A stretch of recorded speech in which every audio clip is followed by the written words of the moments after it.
Welcome to Mission Imperfect, the podcast about finding your own path, your own way, and embracing the imperfection of the journey.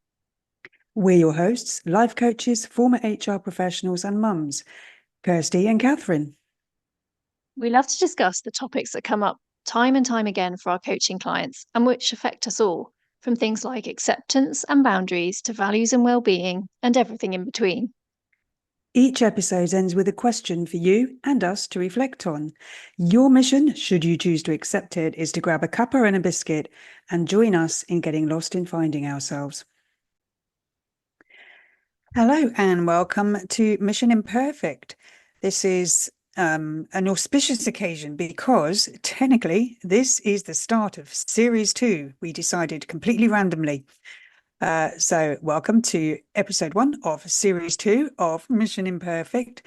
And it seems appropriate that our topic for this week is success, following neatly on from one we did in series 1 about failure. So Catherine, you suggested this as our first topic of the new series. Take it away.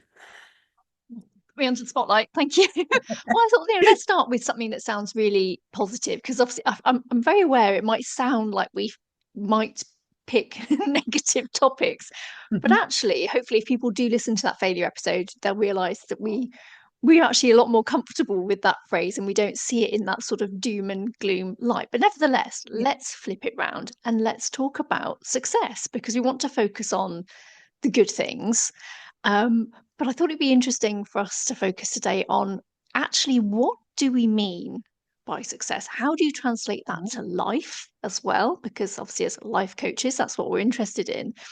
So let's start, as we often do, turn to the dictionary. Let's get a nice concrete definition rather than me Love a making one up. definition. So it said it is the accomplishment of an aim or purpose or the achievement of results wanted or hoped for.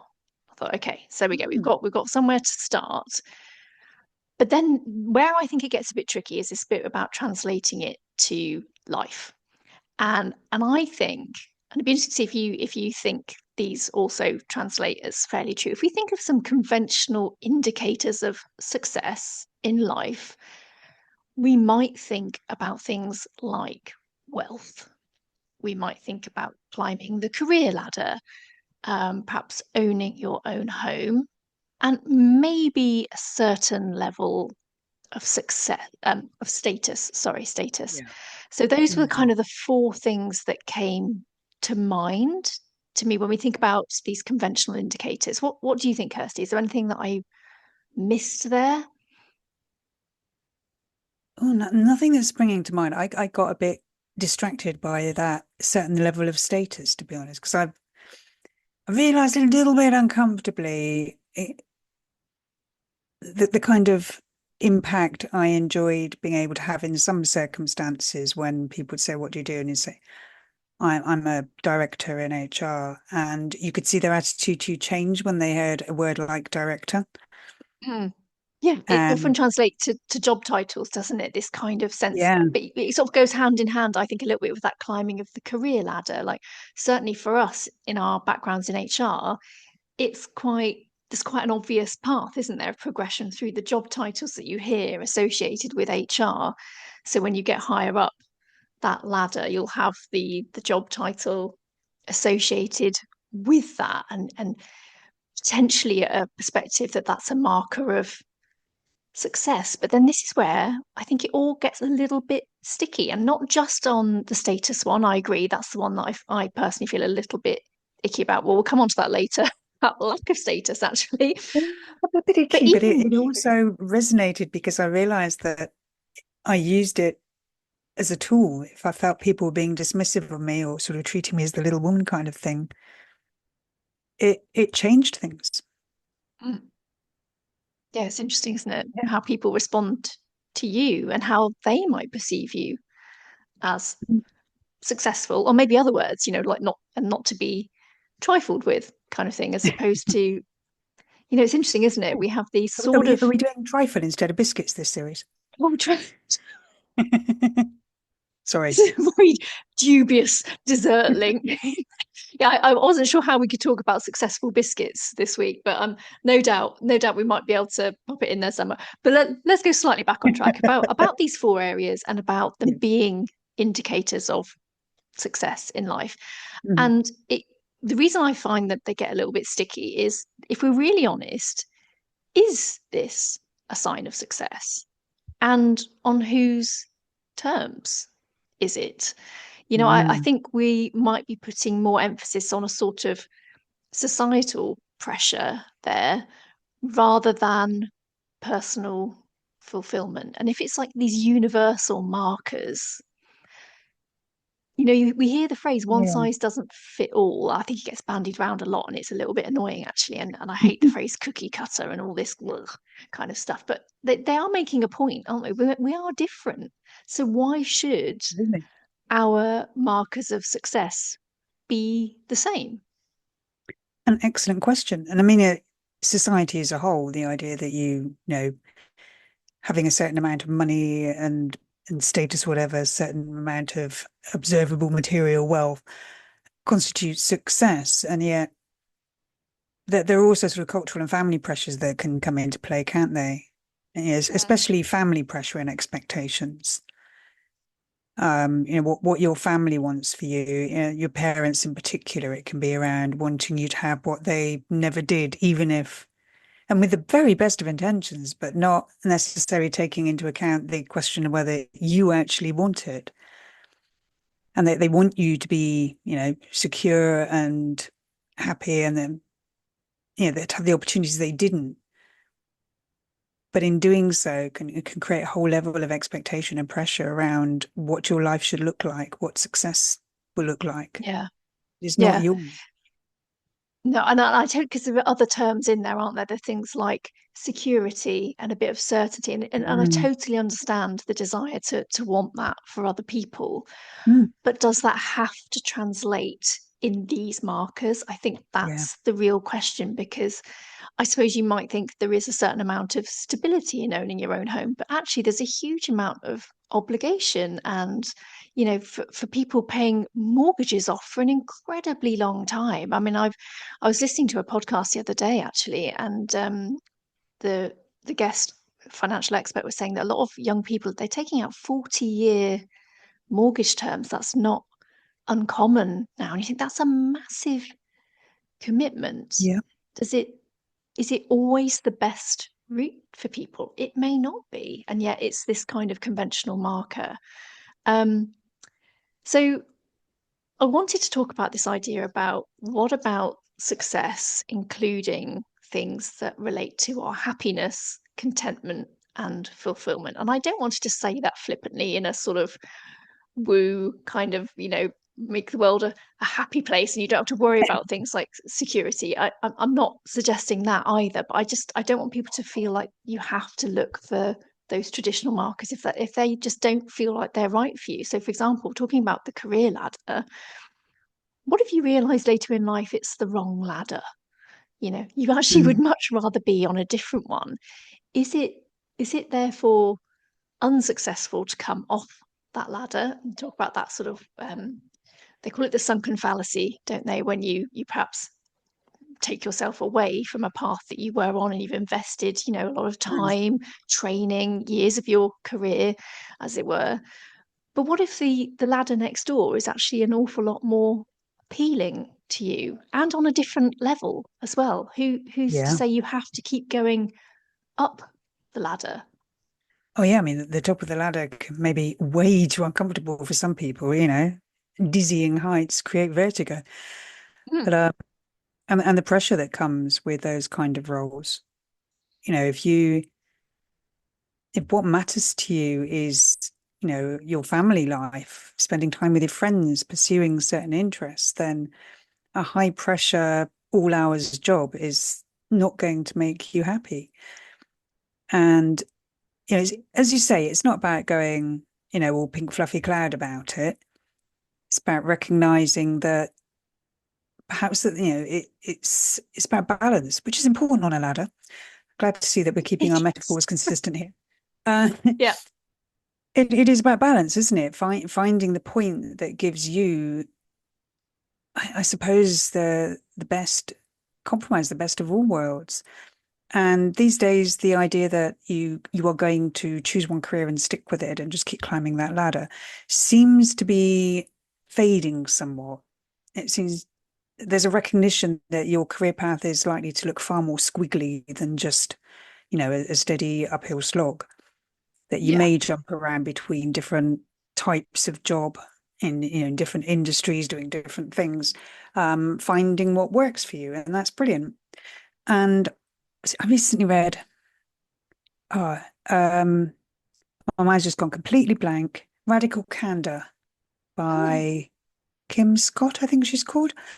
And she talked about an environment where the the high performers in a team were recognized either as superstars, that the people who, wanted career progression were destined to go all the way to the top, etc., or rock stars, the people who were at their ideal level, the people who didn't want to go any further, who loved what they did and were brilliant at what they did, and who brought a sense of sort of continuity to the team, were always reliable.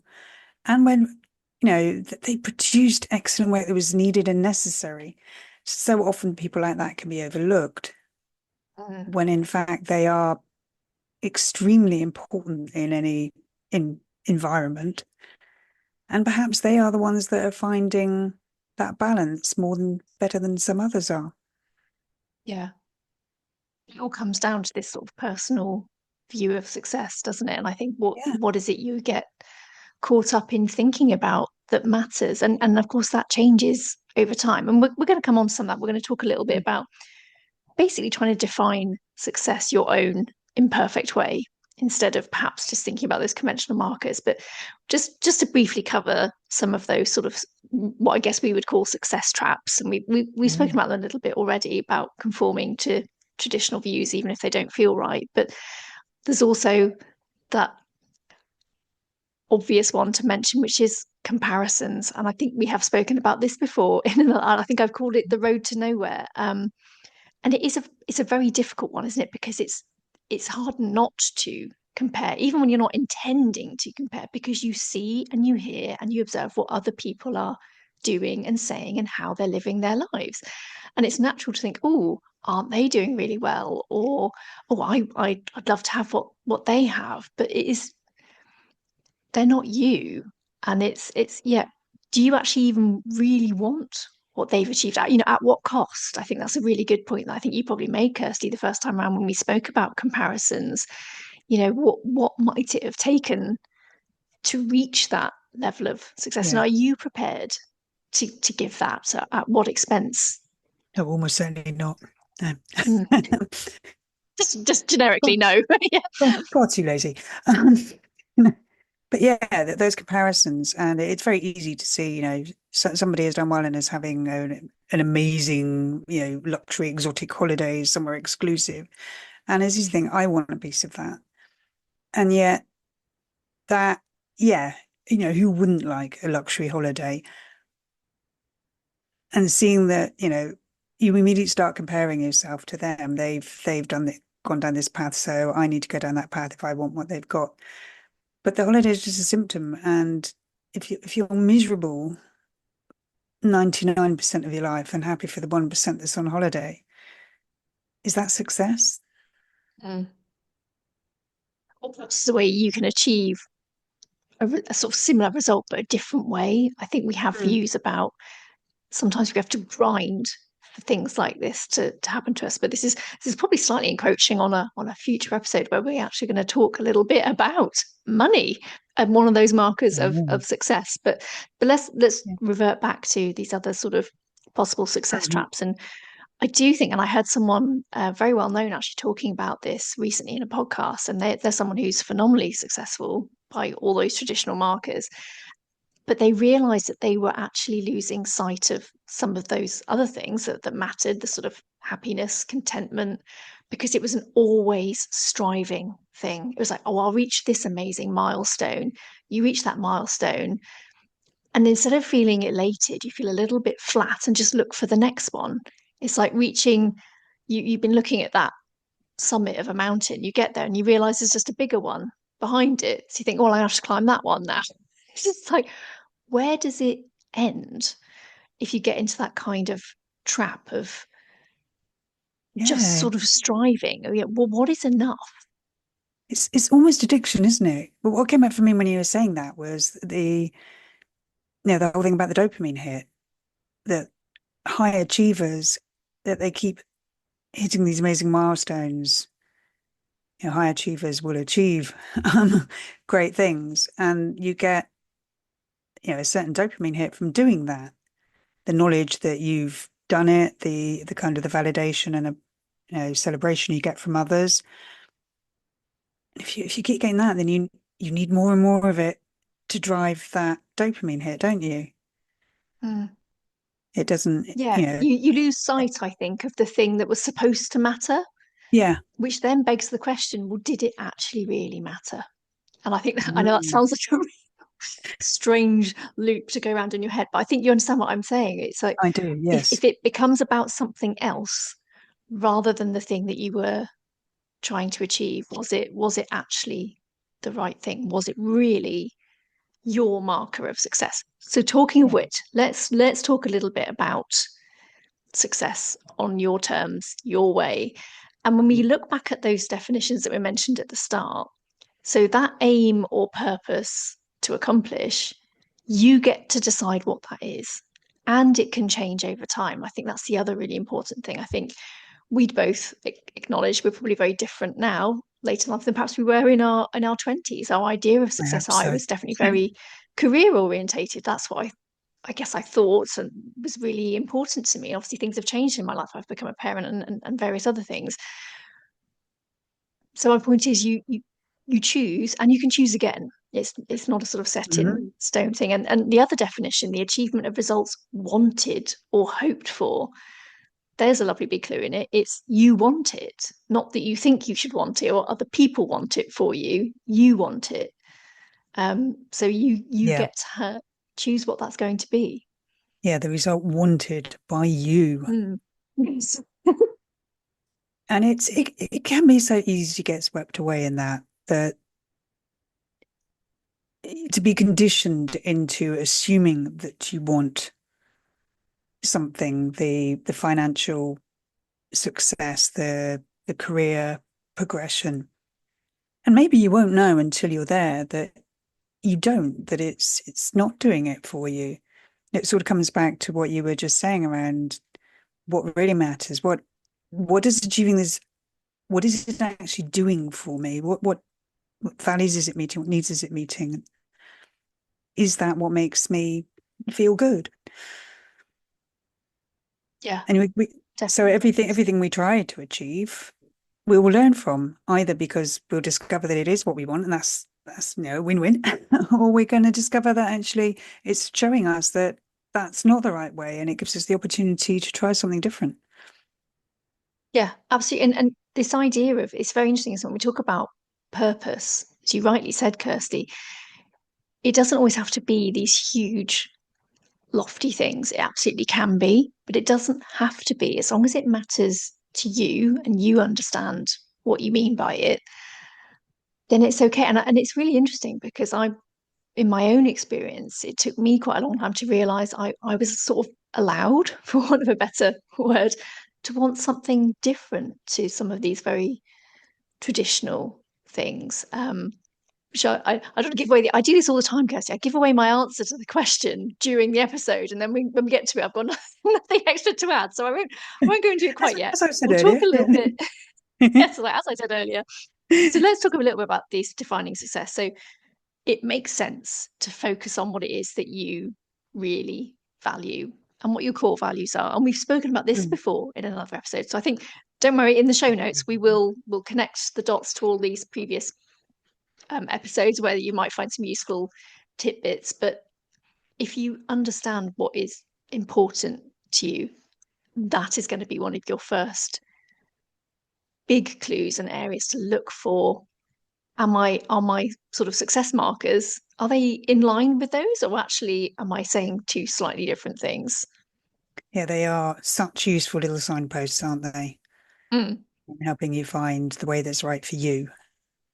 yeah, absolutely. And as you said, Kirsty, when it comes to careers, this concept of a career for life has definitely been dropping away, hasn't it? More and Mm. more. I think we're much, we hear these terms like portfolio career, and it's kind of a thing now. It used to be, I think there used to be a bit more of a negative connotation of, oh, someone skipped jobs a lot, are they Yes, unreliable, and all these kinds of things. But sticking to it. actually, doesn't it show that this is someone who's put themselves out there? They've gone through a recruitment process perhaps a few times, and they've impressed, and they've adapted, and they've moved, and they've got different skill sets and Mm, experience for all those absolutely. things. And that's not, who's to say that that's a bad thing? And again, even more importantly, for them, if that's what they enjoy and that's what matters. And we can translate this again to the things like we said, like buying a house. You maybe will choose not to, because there are definitely downsides to it as well as the upsides. Yes, you think it's security, but it's also a huge obligation. I don't know if you're the same person with home ownership. You feel like I've just decorated one area, but it's not like you think, ah, that's it, I'm done. You have to keep going round and round and round and It's finding a more never jobs ending to do, story. don't you? It's like cleaning it, the thing, yes. Um, Mm, yeah, and you just said something really important about there. It's for you. So if the whole traditional idea of success is what appeals to you, that's brilliant. If that is what really makes you happy, you want the house, you want a career that gives you a sense of status and accomplishment, not just for yourself, but in the eyes of society. And that's all going to feed into giving you the kind of home life that you want. And that's bloody brilliant. It's not about saying you shouldn't be doing this. The whole point of Mission Imperfect is to find the way that is right for you and to see that there are options. yeah, absolutely. So I think what we're saying in very simple terms is don't ignore what makes you happy. Um, and that is, I mean, Excellent to be advice. honest, in my view, is there really a better marker of success when it comes to life? Let's be honest, because our happiness is so important. And a quote I heard, which I really like actually, is that life isn't a race you get to win at. It's not something you want to charge to the end of, right? You don't want to be the first to get Take to your that time. line. So yeah, exactly. So don't worry about being preoccupied what other people are doing in their lanes in their life that looks completely different to yours, because it's going to be in your own weird and wonderful lane doing your thing your way, which is basically what this whole Absolutely. podcast is about. Yes. Beautifully put. Yes. Thank you. And that we know life isn't all rosy and straightforward, so yes, we are talking about happiness, but we know that there are times when things don't go according to plan. But actually, isn't another marker of success actually that how well you have coped and got through all of the tougher times as well? I think that's actually quite an easy thing to ignore. Again, we think about success is having Mm. these things, having these markers to show our success, but actually it can be the fact that we have got through difficult stuff as well. Yeah, it's about what you've overcome as well as what you've achieved. And I think it's something we mentioned in the episode on self-belief, if I remember rightly, but don't quote me, is that we've all got 100% track record for coping with all of life's shit, however hard it might feel at the time. And uh, whatever you choose in life to achieve your version of success, there will be times when you are not feeling good about it. There are going to be times when you are not happy and everything feels difficult. And that's okay. And, it's not a simple upward trajectory, is it? Yeah. And it's that knowledge that you can cope, that somehow you are going to get through this. You don't have to know how. I think that's what is so hard a lot of the time, isn't it? You don't know how you're going to get through and overcome this. But if you look back at every other situation where you felt that way, you did. Somehow you did. Yeah. That And might be a resilience episode. Just oh, again, don't good. quote me, be interesting. If maybe one of us has got it or neither of us have, that would be interesting. Okay, so dear listener, just listen to all of them and you'll find it. Yeah, so, although we've said it again, so Yeah, it doesn't there really you go. matter. But yeah, our point is, I guess, we can get hung up on success having to mean these sort of big monumental outcomes and things. And what we're saying is actually they don't. And what about things that you have been doing during your life, learning and growing as a person as well, just during your life experiences? I actually think those are markers of success too. So I hope we've given you a few alternative thoughts, and we'd love you to think about what your idea of success looks like. We're going to come on to that in a moment because I'm skipping ahead to the question, but let's just give you a couple of our favorite quotes. I particularly like this one. This is: success is getting what you want. Happiness is wanting what you get. That's Yes. W.P. Kinsella, and I really like that because it's one of those sort of simple ones, but you have to just kind of make sure you follow it to check in what they're saying. But yeah, the Yeah. happiness is wanting what you get. It being open to the possibility that whatever happens can make you happy. You don't have to be have that blinkered. Mm. This is the way to success approach. That's brilliant. Yeah.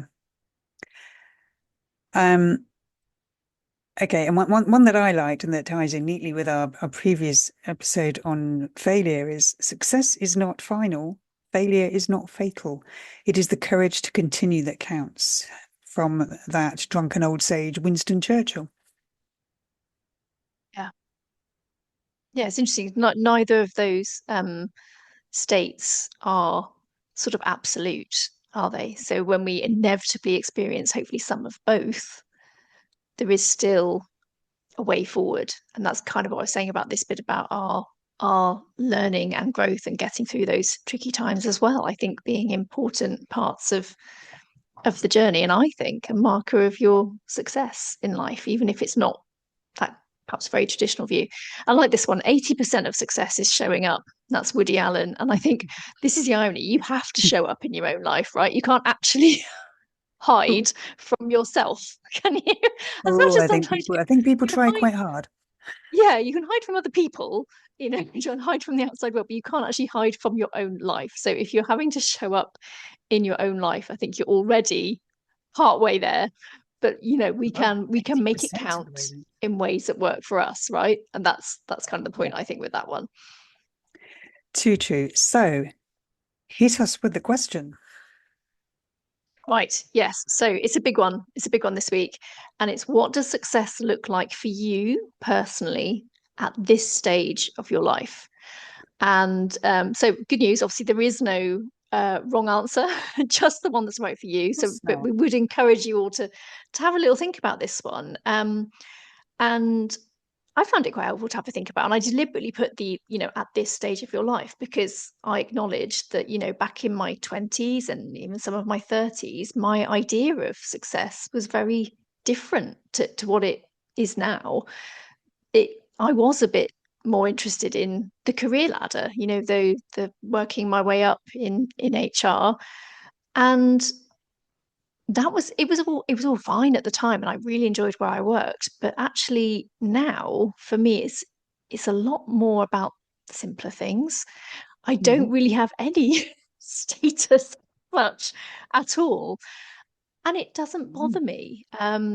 You know, I introduce myself as a life coach, which I know is a big fat question mark for some people, but that's okay. If they want to know more about it, I'm very happy to talk about it. Um, because the bit that matters to me is what I do. Mm. I know how valuable it is, and I love helping others through coaching. But I do have a constant, and that has been travel. I love travel. For me, if I can go away and see places in the world, that to me is a marker of my personal success. To experience different places, different cultures. I'll be honest, Kirsty, I would be very happy to have that luxury holiday, but I also really enjoy just sightseeing and seeing places, and as long as it's safe, and just seeing what's what's going on. And I have a huge amount of places on my bucket list, and they really vary. To be honest, you can pretty much cover the globe, and I'd be interested in going there. But we'll see where I get to next. Well, I mean, okay, I'm going to give the spoiler here because you did in your notes put some down, and I found it intriguing. So I'm going to share. So you've listed Okay. Japan, the Maldives, Switzerland, Iceland, Vietnam, Madagascar. Wow. Yeah, No, but there's a reason for each of them, and they've all got these lovely highlights. I think would be so amazing, and it's not to do it just to say, oh, been there, done it, ticket kind of thing. I've It's not done like that. that. I would just like to see and experience. So something like the Northern Lights. When they were visible here in the UK, and people have shared these amazing pictures. I saw nothing. I was so Same, disappointed. It's just like, do same. I have rubbish eyes? I don't know what's going on. Although some We people, I we think, we could only went to see them. Iceland and failed to see them as well. Saw I know, point. and that would be Mm. a little bit gutting, I have to say, if I because I'm not a cold weather person. If I'm really honest, that's down there for a very specific reason. The Northern Lights. I don't do the cold. I really don't. That's so my flip side. That's why the Maldives is on there. I like warmth and sunshine. But you're not always guaranteed it, though, are you? But anyway, we could digress. We don't want to turn into a travel episode. So, Kirsty, tell us about your markers of success. Okay, again, mine have become, I was going to say low key. I'm not sure, as in low key, not the Norse god. Um, but yeah, so the word when you put that question down and I read it, the words that were coming up for me were peaceful, secure, growth, learning, contentment. And I think success for me, the secure aspect is, I don't want to be worried that someone's going to reclaim the house or that I'm not going to be able to eat. So there is a practical element to my idea of success, but it's mostly about how I want to be, how I want to feel. Yeah, And that started to prove really useful in decision making, and understanding the choices available to me and what they mean. yeah. I think And that's it, such a valid point. yeah, and it feels good that I don't have to fall back on a random job title to make me feel worthy in other people's eyes. I'm much like you said around it. I mean, you said you don't really have any status. I might be inclined to argue with that, but I know what you mean. And yeah, and I feel the same way. And likewise, it doesn't bother me now. I can be entertained rather than upset or offended or insulted by somebody else's reaction to me and what I do and where I am in life. Mhm. That's about them, and that's okay. Yeah. That I feels love good. that. Oh, very, very wise, Kirsty. So perhaps when people are listening might have a go at answering that question themselves. So just to recap, it's what does success look like for you personally at this stage of your life? Maybe reflect on the feelings that are associated with that. If you're struggling to come up with things, think about the feelings and then what might help create those feelings. That might be a way to tackle the question. So I think that's it for this week. We will be back next week talking all about money, which is interesting because we've just been talking about it as a possible marker of success, but we've decided to dedicate a whole episode to it. So we will see you next week for that one. Goodbye. Thank you for listening to this week's episode of Mission Imperfect. Please visit the show notes for details on how to contact us and for any resources we may have on the topic discussed. Until next time, keep being imperfectly you. No one does it better.